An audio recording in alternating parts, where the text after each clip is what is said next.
All right, so we're back. This is day 2 of NBA 2K23. We're going to try something new.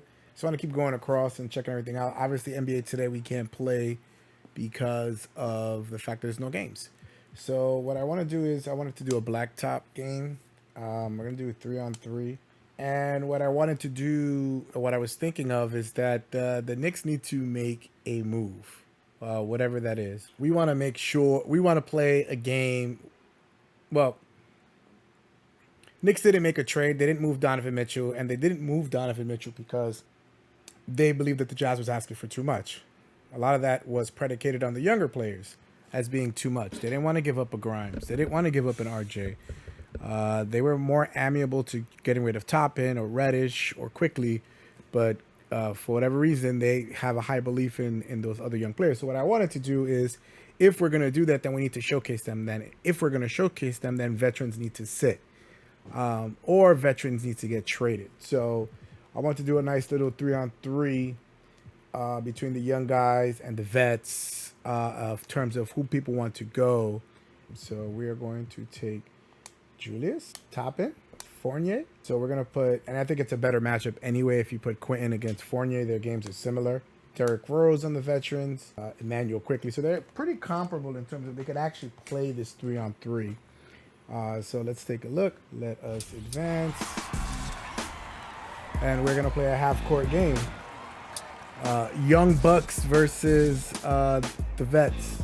Can't call them old because Julius Randle's, what, 28? So I haven't played with... I don't normally play with Blacktop, even though I was...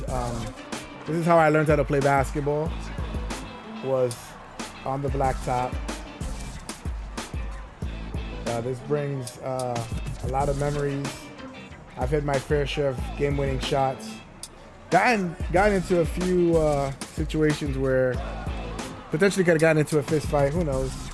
That's just growing up. You get your emotions, involved. But I think there's a good argument to be made about, keeping some vets on. And there's some belief in the idea of just letting the young guys rock. It doesn't always work in your favor either way. Like Detroit plays nothing but young players, and so does Orlando, with no veteran leadership for the most part, and they just lose year after year and they never get it together. And then there's OKC, who's just like an experimentation because there isn't a lot of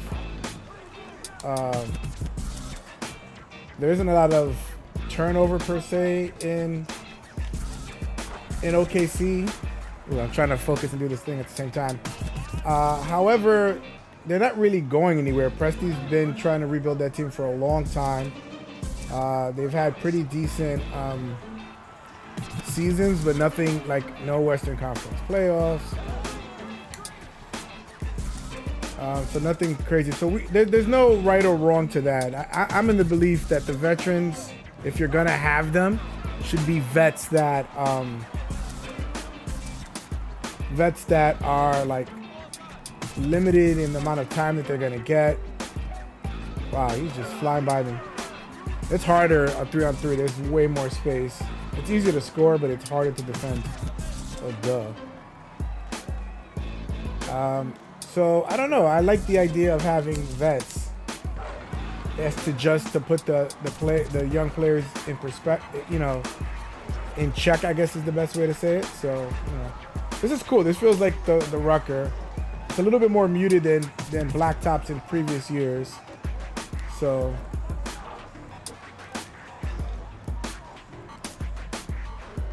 Quickly at the end of the day, and Grimes and Obi need time to develop.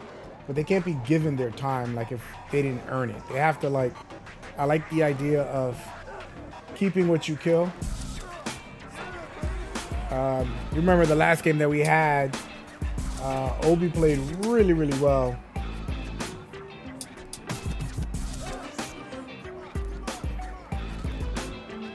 Look at that. Oh, I thought I had that.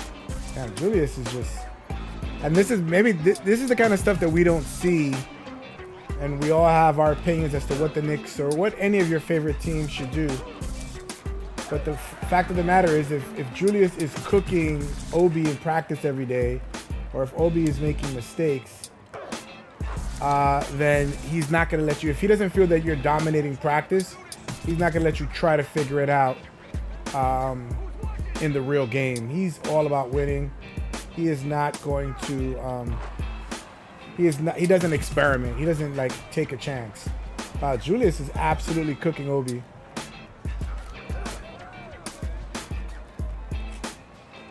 Oh my God! How did that hit you?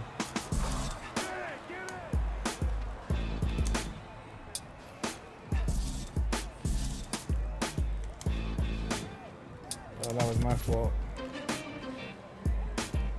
Come on, come to the ball, bro. I gotta do like some of those hezos.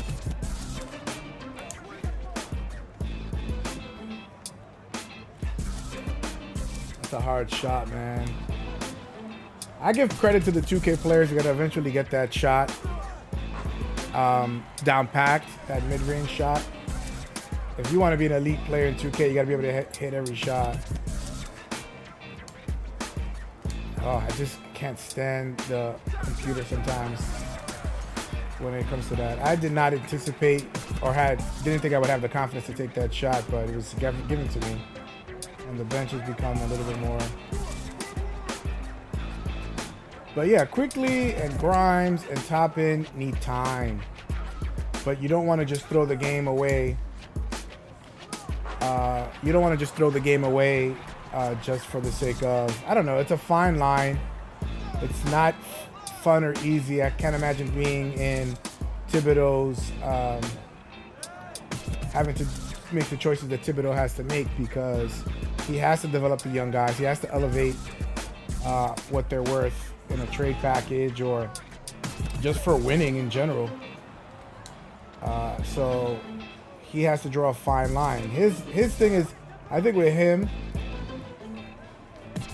what he does is he just goes with what's worked for him, what got him to where he's at, and that's his initial environment on Chicago. They had nobody. They had a lot of young players. They had this young phenom in Derrick Rose, and in his mind at that time, he never had people he could lean on off the bench, so he would play the starters a lot of minutes. But that's not the case, you know, not completely the case. I do think that he has young players as backups, but I don't think he needs to play his vets through everything, through thick and thin in this specific thing. I think it was Jeff Van Gundy that said this one time, or it was some analyst, that the best coaches are the ones that adjust to, and I think Greg Popovich is probably the best one at this, they adjust to what kind of team they have. If they have a fast team, they're going to utilize, you know, what their team is good at. They're not going to try to force a fast team to be a down low team, a post-up team, just because everybody else is doing it. So, like, that's what I think Tibbs fails to do. Yeah, I'm really getting good with Obi. I don't know what it is, but I just flow with his jump shot, his game. Even in the last game, man, does 2K know something in terms of his development? He is getting cooked, though. Whether it's me or the computer, he's getting cooked. So he's scoring a lot, but he's giving up a lot. And look, he's on fire. And at the end of the day, Tibbs is not going to have it. You got to be able to do both sides of the court. Oh, now the team is on fire. I like the team on fire aspect of the game. And Derrick Rose is going to bring, like, they missed, perimeter scoring when Derrick Rose was out. But the problem is that now that you have Jalen Brunson, he's going to do a majority of that. Yo, Obi is getting cooked, and he's also doing some cooking.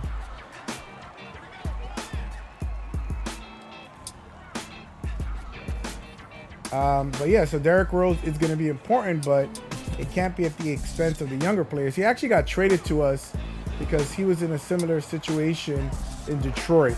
They wanted to play the younger guys. They did not want to play him. And I think at this point, he's kind of reached that same phase here in New York. I think him in LA, specifically the Lakers, or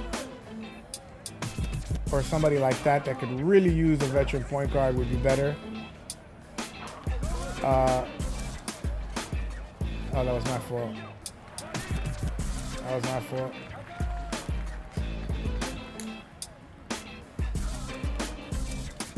Got him.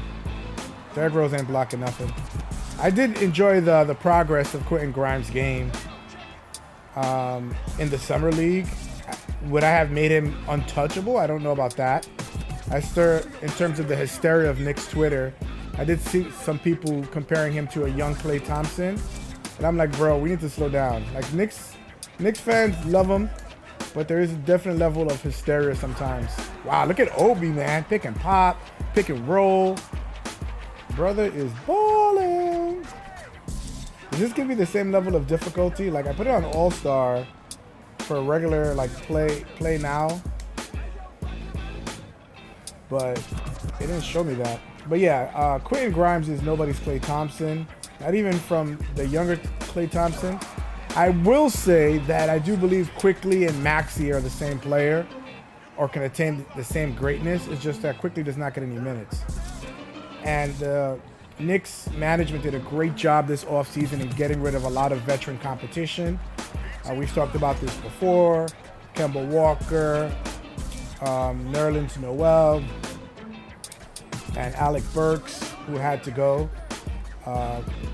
So that was a start, but does that mean that Tibbs is going to, finally some defense.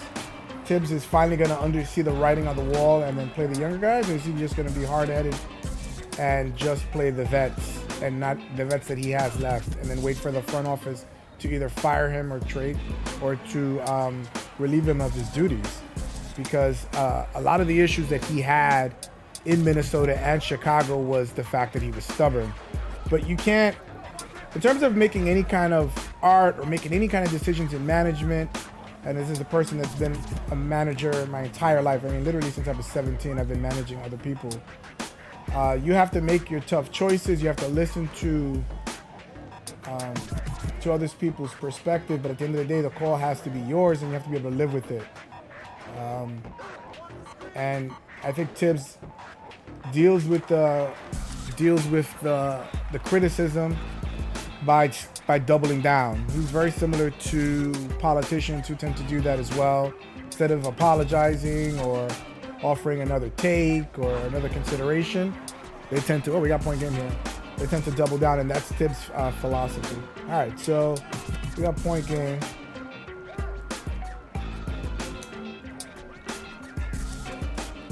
Got him. All right, Obi went off. I think Obi scored all the points. It's funny because Obi in a 3-on-3 in this type of environment would be somebody that would play really well. Look at that, 14 for 14, and that's including one 3-pointer. I've had 2 games in a row with Obi where I've just absolutely dominated. Well, we kind of showed the veterans what's up. You know, we took him to school, and hopefully somebody can forward this video to Tibbs and show him this is evidence of what you need to do. So yeah, let's see how the veterans did. Yeah, Julius played well. There was the 2 power forwards playing well. He, of course, is going to say it's because he had his warm-up jersey on, but that was his choice to make. We sent him a memo talking about what we were going to do, so he knew exactly what to wear, and he decided not to. In any case, this was 3-on-3. It's not changed as much. It's a little bit more subtle in terms of the audience and the noise. They've kind of toned that down, but I think that's been the overall feeling with a lot of the game, is to tone it down. So yeah, there's that.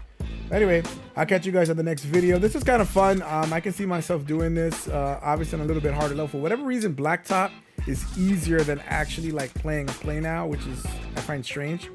But yeah, we'll see you on the next video.